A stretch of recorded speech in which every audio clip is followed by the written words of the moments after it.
안녕하세요. 김태훈의 현명한 주식 투자자 방송 시작하겠습니다. 오늘은 한진칼에 대해서 좀 말씀드리겠는데요. 오늘 장중 한진칼이 오랜만에 강한 모습을 보였습니다.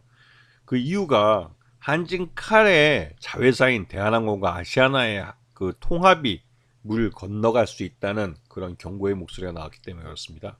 이러한 징후는 예전부터 있어 왔는데요. 아직까지 확실하게 통합이 실패한 건 아닙니다. 다만 실패할, 무산될 가능성이 점점 높아지고 있다는 거죠. 이 한진칼, 즉 한진그룹의 모회사이자 지주회사인 한진칼이 대한항공과 아시아나를 자회사와 손자회사를 갖고 있는데요. 그 대한항공과 아시아나항공을 통합하는 작업을 하고 있었습니다. 지난 2년여 동안. 근데 이 대한항공이나 아시아나항공 모두 항공사기 때문에 우리나라뿐만 아니라 해외에 그 비행기가 다니는 그 나라들의 이 독과점 시장에 대한 그 경쟁 당국들이 있습니다. 그런 당국들로부터 이 통합이 이 시장의 독과점이나 그런 폐해에 문제가 없다는 걸 확인을 받아야 됩니다. 그래서 승인을 받아야만 이 통합이 인정을 받는 것이고, 그렇게 해서 그 나라들과 지속적으로 항공 사업을 계속 할 수 있는 그런 권리가 계속 유지되는 거죠. 이 산업은행이 이 한진칼과 대한항공, 아시아나항공 간의 합병, 즉 이제 한진칼의 자회사를 만드는 이 과정에 한국산업은행이 아주 깊숙이 개입하고 있는데요. 이거는 대한항공과 아시아나항공의 통합에 있어서 들어가는 비용을 산업은행이 한진칼에 증자하면서 주주로 참여하고, 그 돈으로 대한항공이 아시아나항공을 인수하면서 이 둘 간의 통합 작업이 이루어진 겁니다. 그래서 이제 이런 수직 관계의 이제 주주 구성이 만들어진 거죠. 그런데 이 이후에 여러 가지 이제 일들이 발생하긴 했는데, 최근 들어서 한 2년 동안 코로나 때문에 굉장히 항공사들이 어려웠다가 최근 들어서 다시금 이제 항공 산업이 다시 부흥하고 있는 그런 상황이기 때문에 대한항공이나 아시아나항공 모두 실적들이 좋아지고 있는 때입니다. 그리고 각국마다 거의 망해갔던 이 항공사들을 다시 살리기 위해서 많은 투자를 하고 있고, 또 이 항공사들이 고용하고 있는 인원들이 꽤 많은 인력을 고용하고 있기 때문에 이 산업을 키우기 위해서 뭐 경쟁을 막 하고 있는 그런 상황이죠.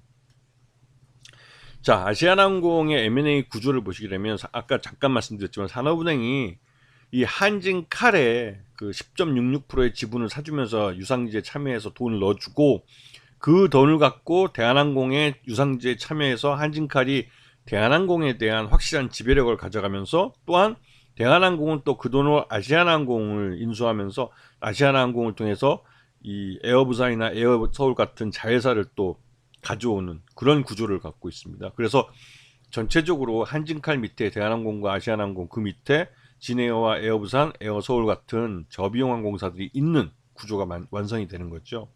그런데 이 대한항공, 아시아나항공을 통합을 해서 하나의 통합 국적기로 만들려고 했는데요. 이에 대해서는 이제 다른 나라 경쟁 당국의 승인을 받아야 하는 상황이기 때문에 지난 2년 동안 그러한 승인 과정이 이루어지고 있었던 그런 상황입니다. 자, 지금 현재 아시아나항공을 인수한 것을 대한항공이 결정하고 나서 그 이후에 기업 결합 신고서를 제출하고, 또 이 대한항공이 아시아나항공을 인수해서 통합법인이 만들어진다는 걸 다른 경쟁 국가들한테 뭐 EU나 미국, 또 중국, 일본, 이런 터키나 태국, 대만, 그러니까 대한항공과 아시아나항공이 중복으로 이 취항하고 있는 나라들은 모두 이제 알렸고, 이에 따른 승인 작업을 이제 하고 있었고, 이 터키와 태국, 대만, 베트남은 승인했고요. 또 중국도 얼마 전에 했습니다. 그리고 우리나라 공정거래위원회도 조건부로 승인을 해준 상황이고요. 이제 남은 건 미국, EU, 일본입니다. 그래서 이 미국, EU, 일본 중에 일본 같은 경우는 제페니스 에어라인하고 아나항공하고, 즉 두 개의 뭐 일본도 우리나라 같이 이제 대한항공과 아시아나항공처럼 잘가 아나라는 두 개의 회사가 있는데요. 이 두 개의 항공사를 일본도 하나의 통합 국적기로 만들려고 하고 있습니다. 그렇기 때문에 우리나라의 이 대한항공과 아시아나항공의 합병을, 통합을 반대할 수 없는 입장이죠. 하지만 미국과 EU는 좀 다릅니다. 특히 이 미국은 미 법무부가 나서서 이 대한항공과 아시아나항공이 이 태평양 노선에서 거의 1위를 하고 있는 통합사가 될 텐데, 그렇게 될 경우에는 자연스럽게 이 태평양 노선에 대한 항공료가 상승할 수 있다는 이유만으로 여기에 대해서 소송을 걸려고 하고 있습니다. 근데 이 소송이 실제로 이루어지면 대한항공과 아시아나항공의 통합이 물 건너갈 가능성이 커요. 그래서 지금 최근 들어서 이렇게 이 국적기 만드는 게, 통합 국적기를 만드는 게 실패할 수 있다는 말이 시장에 도는 겁니다. 근데 여기에 대해서 그 대한항공에서는 적극적으로 이제 미 법무부에다가 이제 로비를 하면서 설명을 하고 있는데요. 한국과 미국 간에 이 대한항공하고 아시아나항공이 취항하고 있는 이 노선에는 대부분의 그 이용자들이 한국 사람이라는 겁니다. 미국인들의 수는 그렇게 많지 않다는 거죠. 그리고 공정위에서 이미 조건부로 승인을 하면서 미 법무부가 제기하고 있는 그런 여러 가지 문제들에 대해서 대한항공과 아시아나항공이 슬롯을 포기한다든가 하는 걸 통해서 이미 해결책을 내놨다는 상황입니다. 예.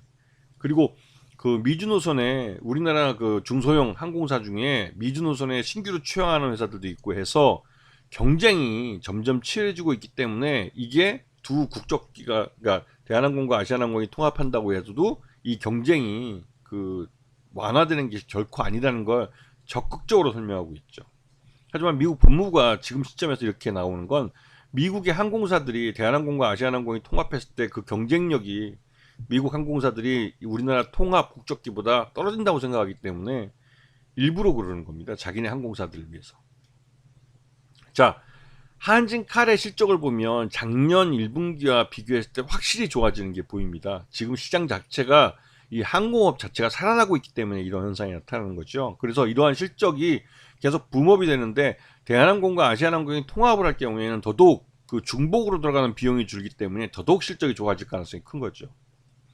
자, 그런데 지금 이제 이슈가 되는 건 이 딜이 깨져서 한국 산업은행이 갖고 있던 10.5%의 지분을 시장에 내놓고 팔 경우 호반건설과 페노션이 하나 한편으로 먹고 이 지분을 넘겨받아서 이 조원태 회장에 대해서 경영권 분쟁을 일으킬 수 있다는 거죠. 여기에 대해서 호반건설은 확실히 그 대한항공과 아시아나항공 모두에 대해서 욕심이 있는 것 같고, 페노션은 저비용 항공사 중에 한 곳을 넘겨받는 걸 조건으로 해서 호반건설과 손을 잡을 가능성이 있다는 겁니다. 이거는 이 페노션이 해운업으로 유명한 업체인데 이 항공 운송도 하고 싶어 하는 거죠. 이쪽 시장도 같이. 그래서 토탈 모든 이제 물류를, 지상 물류 빼고 이제 거의 토탈 항공과 해운 양쪽을 다 하고 싶어 하는 겁니다. 근데 여기에 대해서 조원태 회장 쪽의 지분은 너무 적죠. 솔직히 산업은행이 빠진다면 이 호반건설로서는 한번 해볼 만한 적대적 M&A가 됩니다. 그렇기 때문에 그 사람들이 이 한진칼에 대해서 선취매가 들어오고 있는 거죠. 지금 그 한진칼의 2023년 1분기 실적 기준으로 봤을 때 적정 주가는 46,000원 정도로 평가되기 때문에 현재 주가 때는 적정 주가를 이미 넘어선 상태지만, 지금 주가가 급등하고 있는 것은 적대적 M&A를 염두에 두고, 즉 지분 경쟁을 생각해서 매수한 것이기 때문에, 예전에도 한진칼에 대한 지분 경쟁이 발생했을 때 주가가 그 10몇만 원까지 뭐 급등한 적이 있기 때문에 그와 비슷한 현상이 나타나지 않을까 하는 투자자들의 학습 효과가 선취매를 불러들이고 있는 겁니다.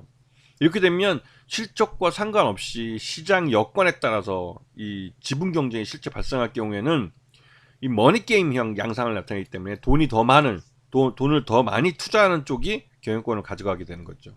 그때 되면 누구 말대로 진짜 부르는 게 값입니다.